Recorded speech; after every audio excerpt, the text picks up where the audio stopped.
Well, g'day, mate. My name's Dave, And I'm Brad. and this is the Travelling Brothers Cigar Review. Cue music. Yes, We've done the music. Oh, Yeah. Do you watch our videos? I don't really want to admit no. And today, Brad, you have chosen for us to smoke the Under Crown Dogma. Well, that was very good. Yeah, it was. It was like we We did practiced it it. together. Yeah, yeah. Yeah. So, Under Crown Dogma, I've never had this before. I have to say, I used to love Drew Estate, but I've tended to waver away from it of recent times. This is our third Drew Estate offering. Regrettably, you are correct. We used to be what they would call whores of the Drew Estate. I have forgotten my cutter. Could you hand me the Vertigo? Vertigo cutter. You know, I was talking about that to somebody the other day while you're cutting that and getting it going.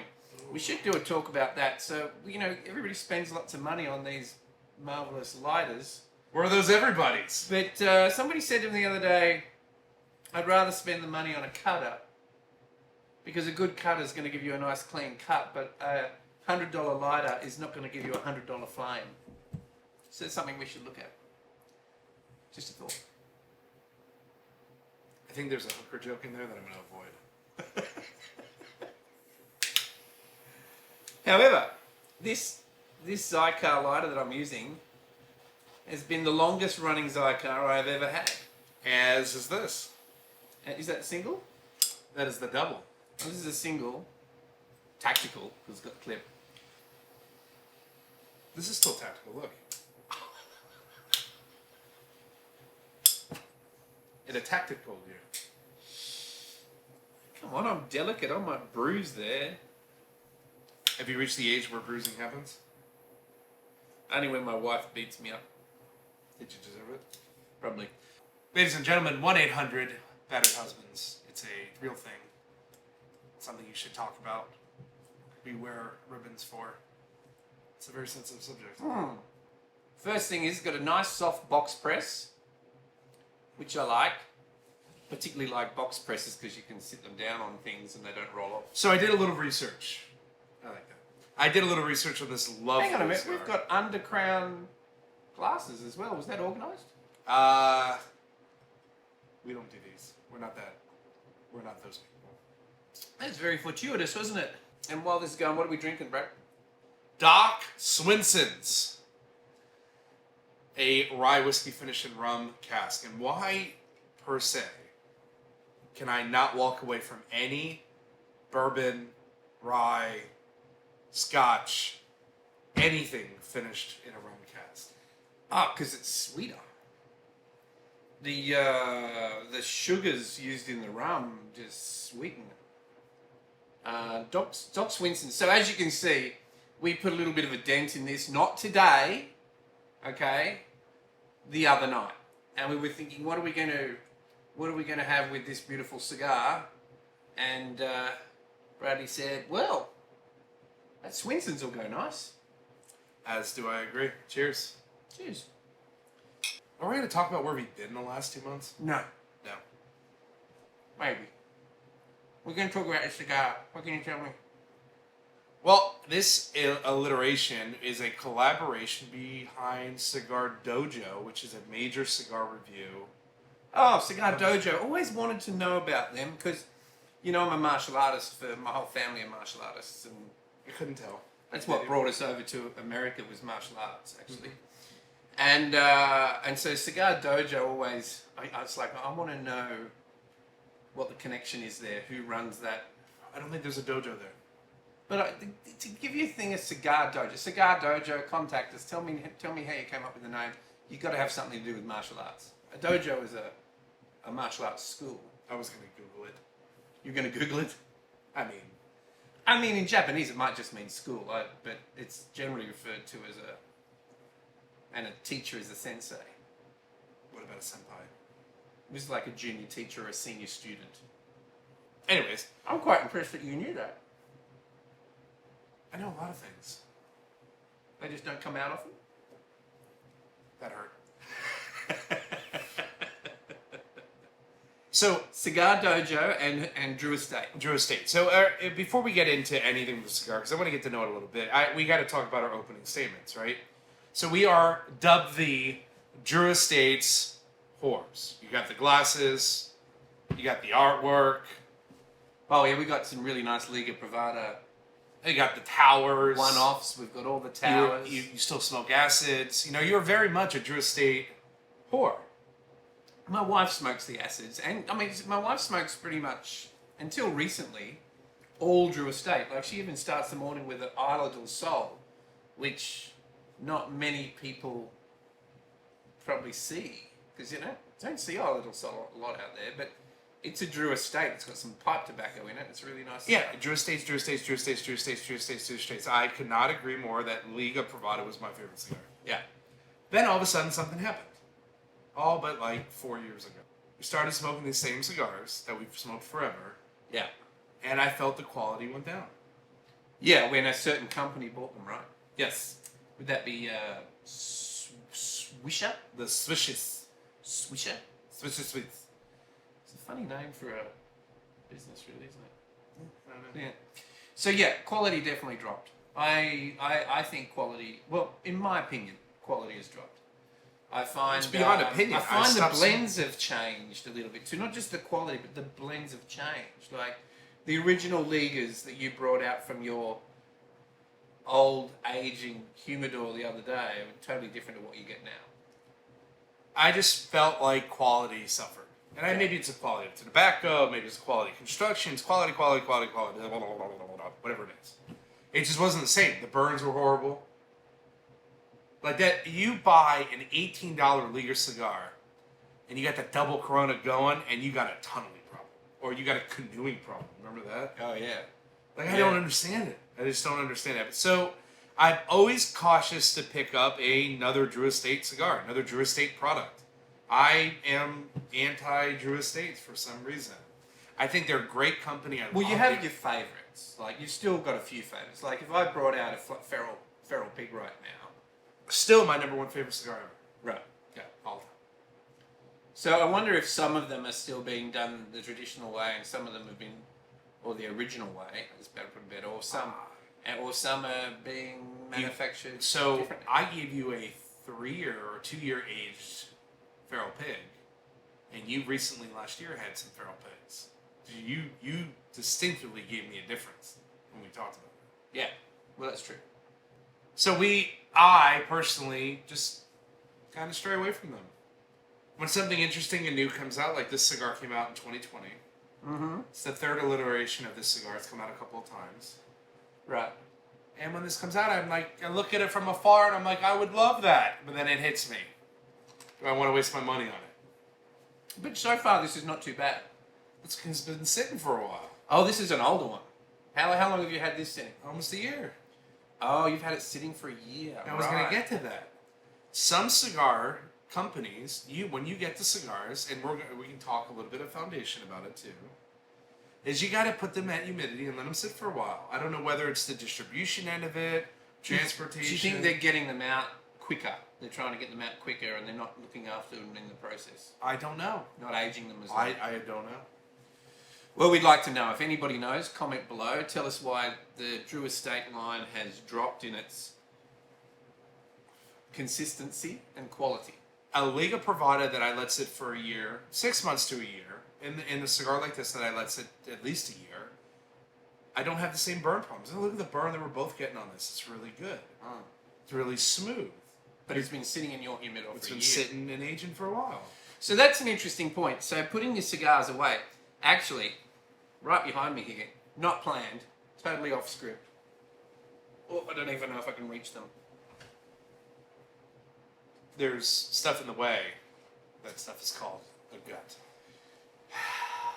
See this? Oh no. So this is, so you guys that have watched our motorcycle channel know that my road name is Devil.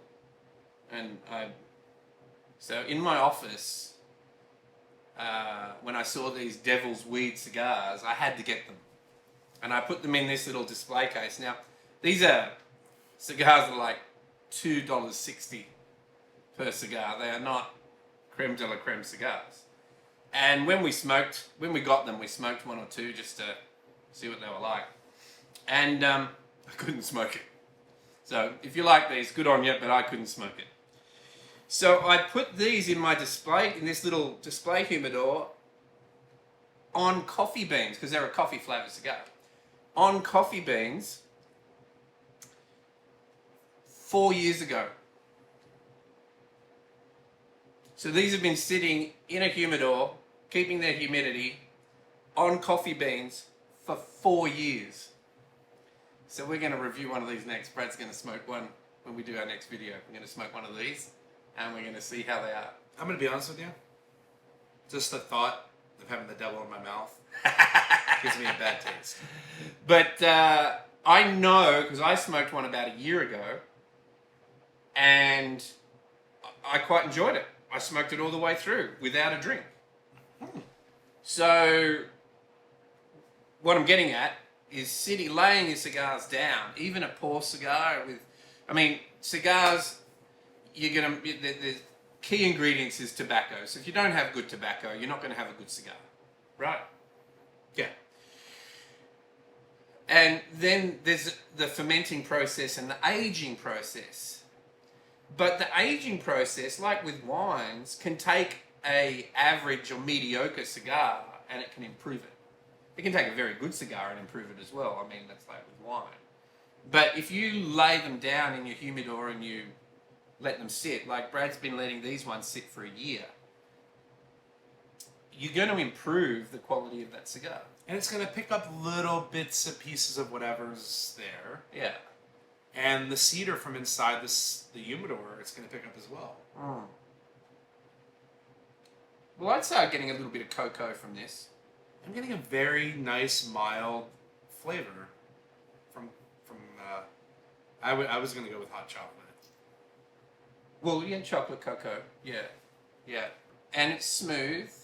It's a little bit dry on the finish. I don't think so. I'm very sensitive to that. Well, you're more sensitive to pepper and spice. You worry about dryness as well? That's why I won't pick up the Padron. Yeah, you complain about the pepper in Padrones, though, not so much. No, it's the dryness, the champagne-ness of it. Mm. But it's burning nicely. Like, this is a nice burn.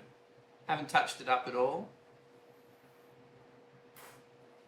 And you want to just talk about where we've been, what we've been doing? Oh, we need to. We've been MIA. You went down to Selma. Yep. Why don't you talk to us about that? What'd you do down there? So we went down to Selma, Alabama with our motorcycle club for Black History Month. And we rode across Edmund Pettus Bridge. In fact, we shut the bridge down with, a couple of hundred bikes. And we raised some money for the Selma University down there.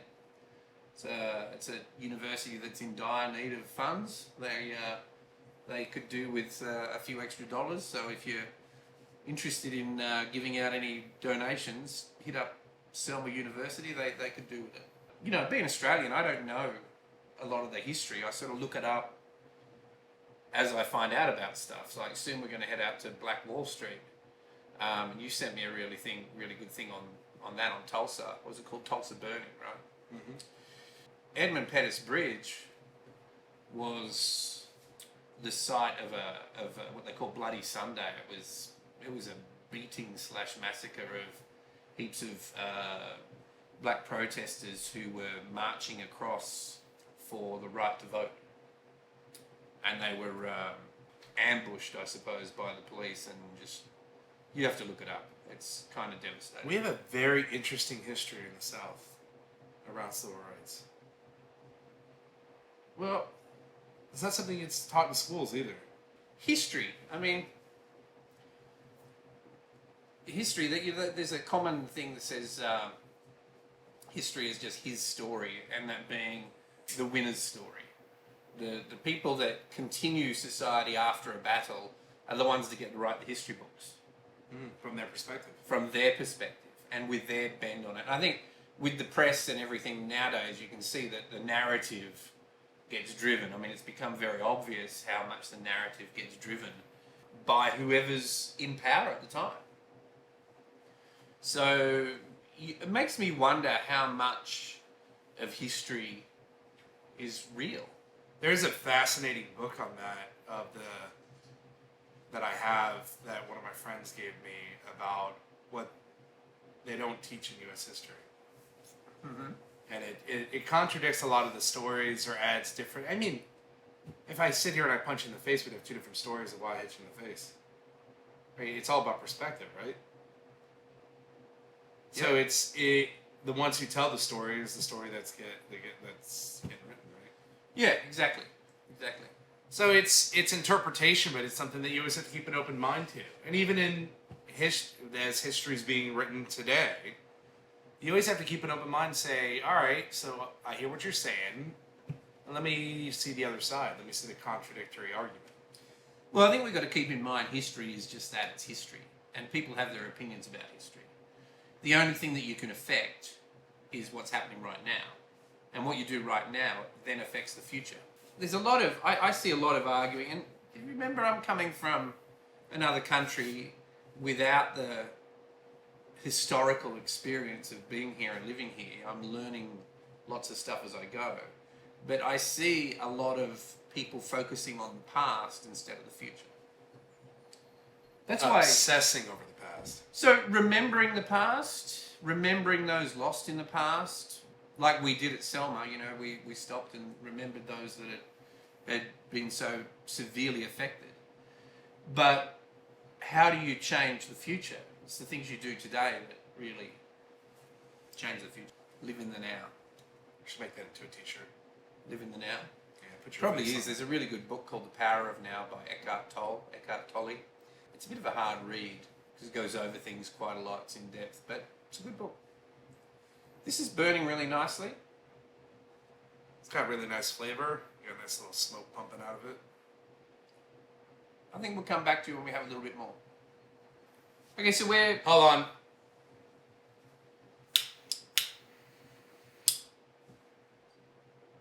Better.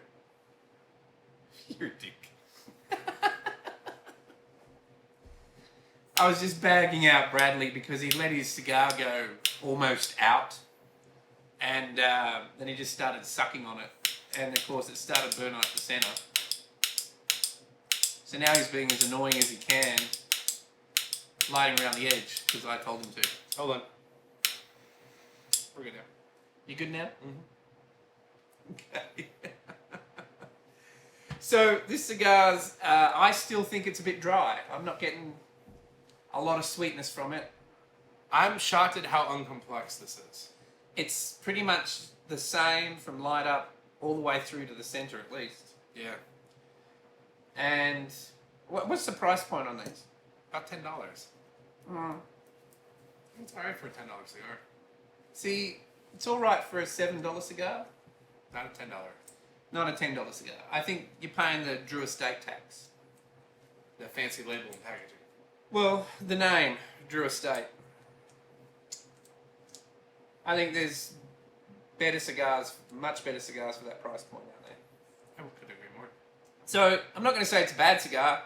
It's a cigar I would have, but it's not a cigar that I would go out and buy.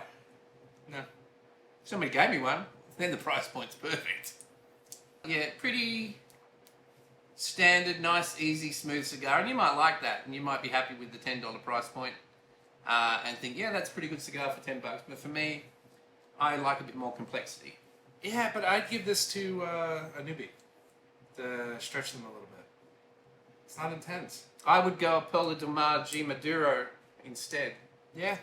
At $2 cheaper with more... $5 cheaper almost. Really? Yeah. Yeah. So cheaper and with more flavour, really. More flavour. I'm not overly impressed with this cigar. Would you buy it again? Probably not. No, I don't think I would. I think we ended on that.